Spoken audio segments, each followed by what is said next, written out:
Welcome to Flash Editorials for April 12th, 2012. I'm Russell Longcore, the owner of DumpDC.com. DumpDC.com is a world leader in secessionist thought.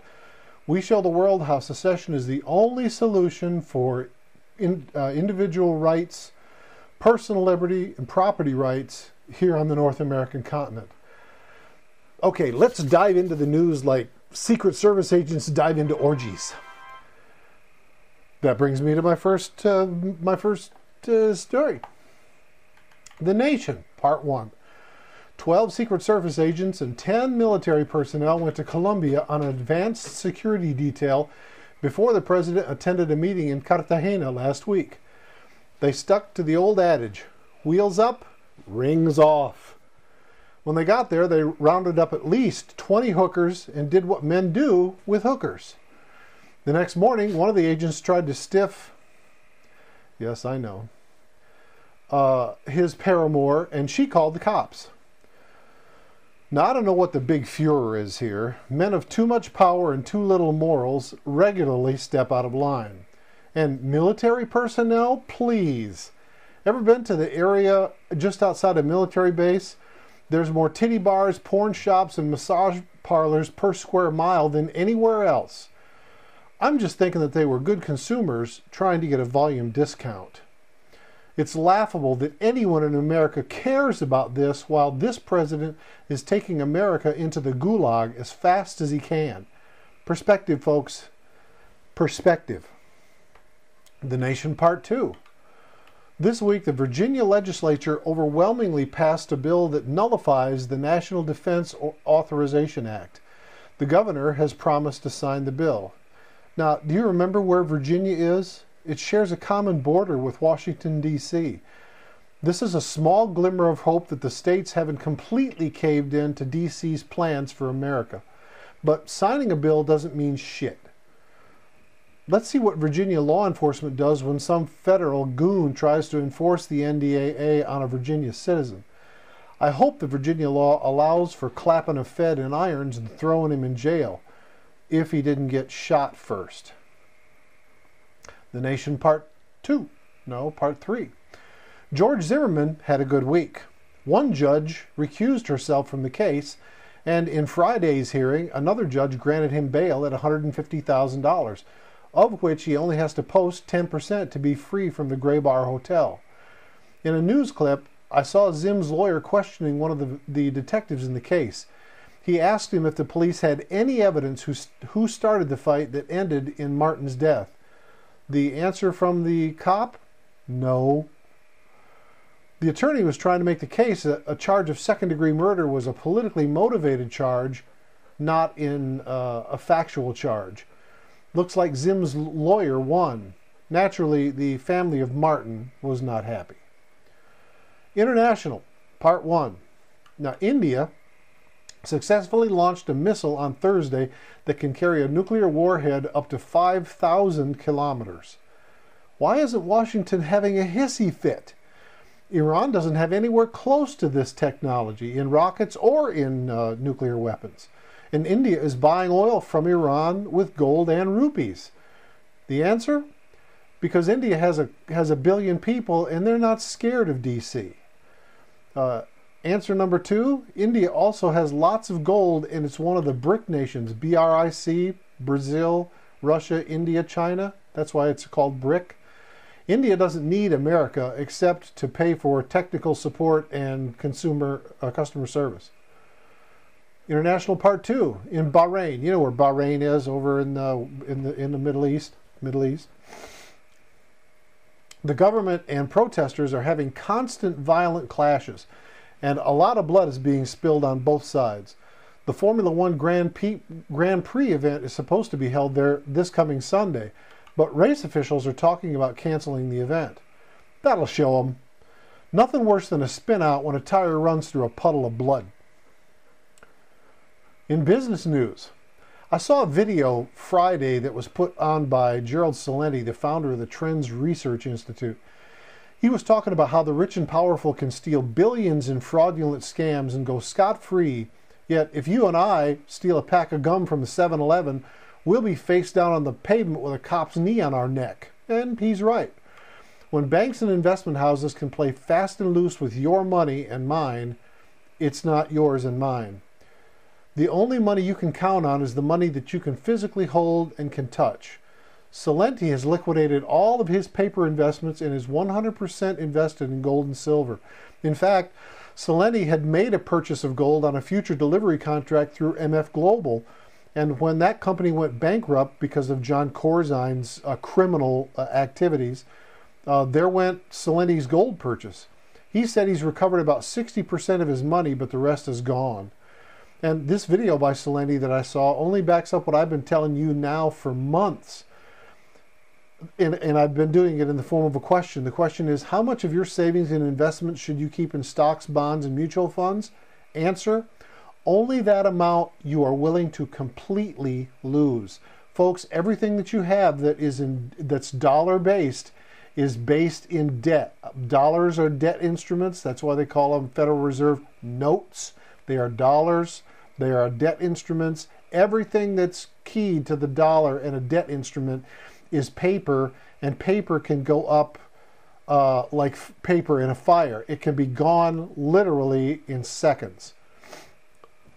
I'm suggesting to you that you liquidate all your paper assets right now. Well, maybe it's a little late, but right now, and get into precious metals that you can actually hold and touch. Which brings me to tonight's commercial message. Here's a quick question. You may have heard this last week. I'm going to do it again this week. Do you know how much invested money it takes to earn $1,000 a month in income without touching the principal? Well, the math is easy. $1,000 a month is $12,000 a year, right? But what kind of return on investment can you get these days? What can you expect? Could you possibly get a 3% return? Maybe. I looked at some mutual funds a couple of weeks ago, and what the prospectus said that was anywhere from 0.25% on mutual funds to the wildest growth funds were like 8%. So let's just use 3 as a middle ground. Is that fair? Can we say 3%? If you had you would have to have $400,000 in some kind of an investment that earned 3% a year to get yourself $1,000 a month. Next question. How many of you could live on $1,000 a month? I mean, an extra $1,000 a month would be nice. Would be great. It could change your life. But could you live on that?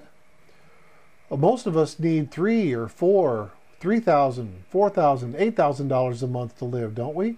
And we haven't even factored in the inflation rate, which is about 3%, and it's going higher.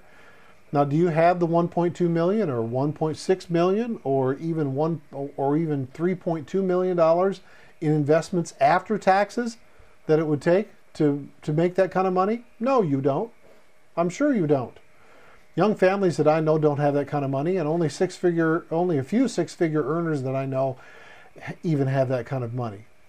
So it's pretty depressing out there, folks, and we are in an economic depression right now, and putting that kind of money away is next to impossible. But there's a business in America right now that throws off monthly income just like an annuity, and it's my energy business. Think about your utility bills.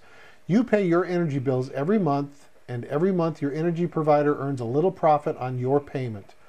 Now, multiply that times thousands of people paying their energy bills. Folks, there's a huge amount of money in the energy business, and you could get paid just like the big monopolies. Imagine owning a business that throws off income every month on a life essential service, energy, that every adult that lives indoors pays every month. Now, to learn more about this unique business and see if this business might be right for you, doesn't make any difference where you live, you can still have a business that works this way. Go to www.masterpieceenergy.com. That's www.masterpieceenergy.com.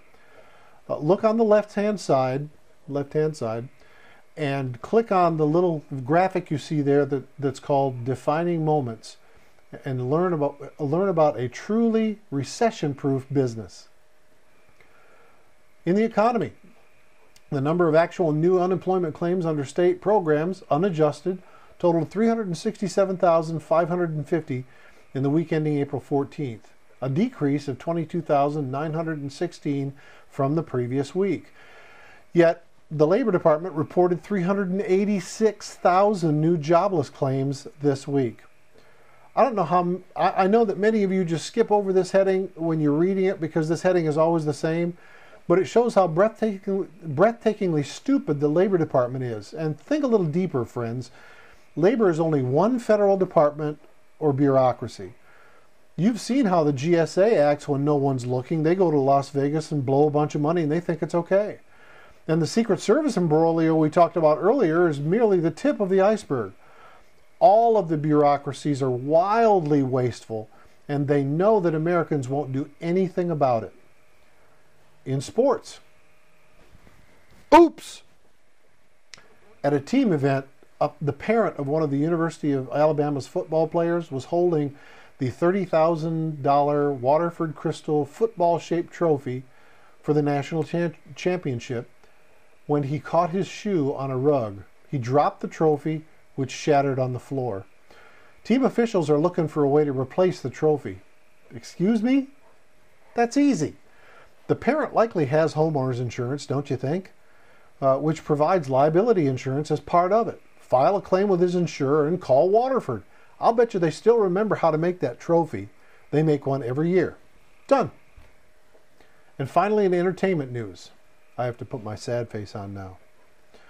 I'm so sorry to hear the passing of two enormous talents in music.